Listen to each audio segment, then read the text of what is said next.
అమెరికాలో ఉంటున్న భారతీయులకు రోజుకో టెన్షన్ లేదంటే రోజుకో సమస్య అని అనాలేమో నిజం చెప్పాలంటే కూడా. ఎందుకంటే ఇక్కడి నుంచి అక్కడికి వెళ్ళిందే కొంత మంచిగా సంపాదించుకోవాలి, వెల్ సెటిల్ కావాలి అని చెప్పి జనరల్లీ ఎంత కష్టమైనా సరే ఫ్యామిలీ మెంబర్స్ కి దూరంగా వెళ్ళి అక్కడ బతుకుతూ ఉంటారు. ఫ్యామిలీ అంతా కూడా మూవ్ అయిపోయి బతుకుతూ ఉంటారు.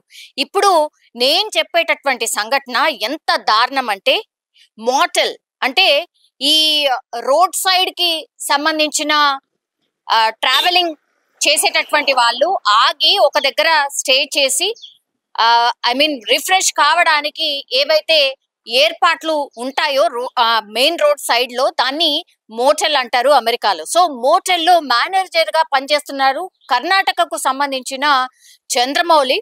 సో అక్కడ మేనేజర్ వాళ్ళ ఫ్యామిలీతో పాటు అక్కడే ఉంటున్నాడు, ఆ మోటల్ ని మేనేజ్ చేస్తూ ఉన్నాడు. అక్కడే చాలా మంది వర్కర్స్ కూడా ఉన్నారు. మేనేజర్ అంటే వీళ్ళందరికీ కూడా పని చెప్పేటోడు, పని చేస్తున్నారా లేదా చూసేటటువంటి వాళ్ళు. మరి ఏం జరిగిందో ఏంటో తెలియదు కానీ ఈ మోటల్లో ఈ చంద్రమౌళి కింద ఎవరైతే వర్క్ చేస్తాడో ఆయన పేరు వచ్చేసి మార్టిన్. మరి ఇతనికి గత కొద్ది రోజులుగా పడట్లేదట. అండ్ అక్కడ వర్క్ చేస్తున్నటువంటి ప్లేస్ లో ఒక వాషింగ్ మిషన్ ఉంది, అది పని చేయట్లేదు కాబట్టి దాన్ని యూజ్ చెయ్యకండి అని చంద్రమౌళి ఆయన కింద పనిచేసేటటువంటి ఒక లేడీకి చెప్పిండు.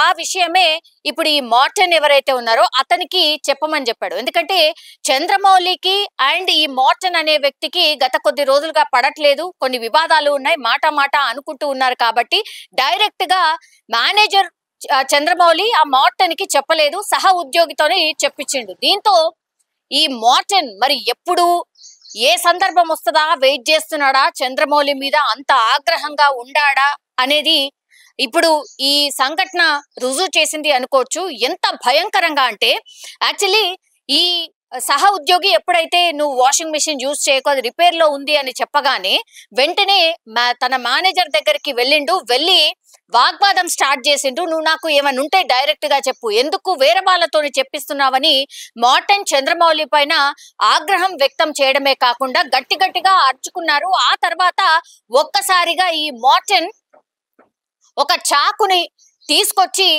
చంద్రమౌళిని చంపడానికి ప్రయత్నం చేయడంతో అక్కడే తన భార్య అట్లాగే 18 సంవత్సరాల కొడుకు కూడా ఉన్నాడు. వెంటనే వాళ్ళు తేరుకొని పరిగెత్తండి అని వాళ్ళ హస్బెండ్ ని కాపాడే ప్రయత్నం వాళ్ళ ఫ్యామిలీ మెంబర్స్ అంటే వాళ్ళ భార్య అట్లాగే కొడుకు చేసినప్పటికీ కూడా అది విఫలమైంది. వాళ్ళిద్దరిని కూడా ఈ మార్టిన్ అనే నిందితుడు పక్కకు తోసేసి చంద్రమౌళిని అంటే ఆ మోటల్ కి ఓనర్ మేనేజర్ ఎవరైతే ఉన్నారో ఆ చంద్రమౌళిని అత్యంత దారుణంగా చాకు తీసి పూర్తిగా ఆయన కంప్లీట్లీ హెడ్ సపరేట్ అయ్యేంతగా దాడి చేయడం అనుకోండి, లేదంటే ఆ కత్తితోని పూర్తిగా మొత్తం హెడ్ ని సపరేట్ చేశాడు అని అంటే మీరు అసలు అక్కడ ఉన్న వాళ్ళు ఊహించలేదన్నమాట. ఒక్కసారిగా ఒక మనిషి తల నరికే అంత కోపం మార్టిన్ కి ఉంది అని తెలిసిన తర్వాత మరి చంద్రమౌళి అన్న దూరం ఉండాల్సిందా?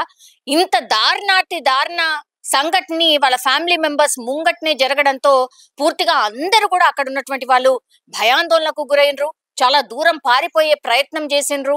ఆ తర్వాత అక్కడికే ఆగిపోలేదు మార్టిన్, ఆ హెడ్ ని వేరు చేసిన తర్వాత రోడ్డు మీద పడేసి తర్వాత ఈ ఫుట్బాల్ ని తన్నినట్టుగా ఆ హెడ్ ని తన్నుతూ ఆల్మోస్ట్ డస్ట్ బిన్ దగ్గర, అంటే పెద్ద డస్ట్ బిన్ ఉంది అక్కడ, ఆ డస్ట్ బిన్ దగ్గరికి తీసుకువెళ్ళి ఆ డస్ట్ బిన్ లో వేసే ప్రయత్నం చేసే లోపలనే ఈ సంఘటన చూసినటువంటి వాళ్ళందరూ కూడా పోలీసులకు ఇన్ఫర్మేషన్ ఇవ్వడం. అమెరికాలో చాలా త్వరగా పోలీసులు అంటే ఈ పెట్రోలింగ్ చేసేటటువంటి పోలీసులు ఎవరైతే ఉంటారో వెంటనే అక్కడికి రావడం, నిందితుడిని రెడ్ హ్యాండెడ్ గా పట్టుకోవడం, అసలు ఎట్లా జరిగింది ఇన్సిడెంట్, అసలు ఏమైంది ఏంటి అనేది అక్కడే సీన్ రీకన్స్ట్రక్షన్ చేయడంతో మార్టిన్ కి సంబంధించిన పూర్తి నేర చరిత్ర బయటకు వచ్చింది. అంటే గతంలో కూడా ఈయన ఫ్లోరిడాలో ఒక దొంగతనం చేసిండు, అట్లాగే ఇంకో ప్లేస్ లో కూడా ఇట్లనే న్యూసెన్స్ చేసినటువంటి పరిస్థితుల్లో ఆయన మీద 2 నుంచి 3 కేసులు కూడా ఆల్రెడీ రిజిస్టర్ అయి ఉన్నాయి అనేసి పోలీసులు అయితే ఇన్ఫర్మేషన్ ఇస్తున్న పరిస్థితే కనిపిస్తోంది. సో నేర చరిత్ర ఉన్నటువంటి వ్యక్తిని పనిలో పెట్టుకోవడం ఒక రకంగా తప్పైంది అనుకోవచ్చు. తీరా చూస్తే ఇప్పుడు ఒక మనిషి ప్రాణాలనే పోయాయి అనంటే అది కూడా అత్యంత దారుణంగా, అంత సైకోగా ఒక మనిషిని అంత దారుణంగా చంపడం అనేది ఇప్పుడు కలకలమే క్రియేట్ అవుతోంది. అండ్ ఇంకోటి ఏంటంటే వాళ్ళ ఫ్యామిలీ మెంబర్స్ పాపం వాళ్ళు చూస్తూ ఉండంగానే వాళ్ళ హస్బెండ్ ని, వాళ్ళ నాన్నని చంపడంతో పూర్తిగా ఫ్యామిలీ అయితే ఒక భయం గుప్పిట్లో ఉండిపోయింది అనుకోవచ్చు. అట్లాగే వాళ్ళ రోదనలతో అక్కడ మిన్నంటినటువంటి పరిస్థితి. వాళ్ళ హస్బెండ్ తలని సపరేట్ చేసి రోడ్డు మీద పడేసి ఫుట్బాల్ ఆడుతుంటే కూడా మేమేం చేయలేకపోయామంటూ వాళ్ళు ఏడుస్తున్న తీరు కూడా అందరినీ కలవరపెడుతోంది. ఇప్పుడు బ్రతకడానికని కర్ణాటక నుంచి చంద్రమౌళి ఫ్యామిలీ అక్కడ ఉండి కొంత బాగుపడదాం, కొంచెం మంచిగా అవుదామని వెళ్తే తీరా చూస్తే ఇప్పుడు తిరిగి రాని లోకాలకే వెళ్ళిపోయిన పరిస్థితి కనిపిస్తోంది. ఇట్లాంటి సంఘటనలు ఈ మధ్య కాలంలో అమెరికాలో కూడా చోటు చేసుకోవడం ఇప్పుడు భయాందోళనకు గురి చేస్తోంది అనుకోవచ్చు. అండ్ దట్టు డాలస్ లో, అంటే చాలా మంది మన ఇండియన్స్ ఉండేటటువంటి ప్లేస్ అది. డాలస్ లో ఇట్లాంటి సంఘటన జరగడంతో ఇప్పుడు అందరూ అక్కడ మన వాళ్ళే, తెలుగు రాష్ట్రాలకు సంబంధించిన వాళ్ళు, అట్లాగే ఇండియా నుంచి వెళ్ళిన వాళ్ళు చాలా పెద్ద ఎత్తున ఉంటారు. ఒక్కసారి ఈ న్యూస్ స్ప్రెడ్ అయింది, అది కూడా నిన్ననే జరిగింది. సో ఒక కలకలం అయితే క్రియేట్ అయింది అని చెప్పొచ్చు. And for more videos, please subscribe to iDream. Please subscribe to iDream. Please subscribe iDream. And please subscribe to iDream. For more videos, subscribe to iDream. please like, share and subscribe to the channel. Congratulations, iDream. Subscribe to iDream. Subscribe to iDream. So subscribe to iDream Media. iDream ki iDream team andarki huge congratulations. Please subscribe iDream Media. Please subscribe to iDream. Subscribe iDream. Please subscribe to iDream. iDream అంటే నా కళల channel subscribe చేసుకున్న నోరు తిరుగుతలేదు, మీరైతే గంట గుర్తు కొట్టండి. For more such videos, please subscribe to iDream.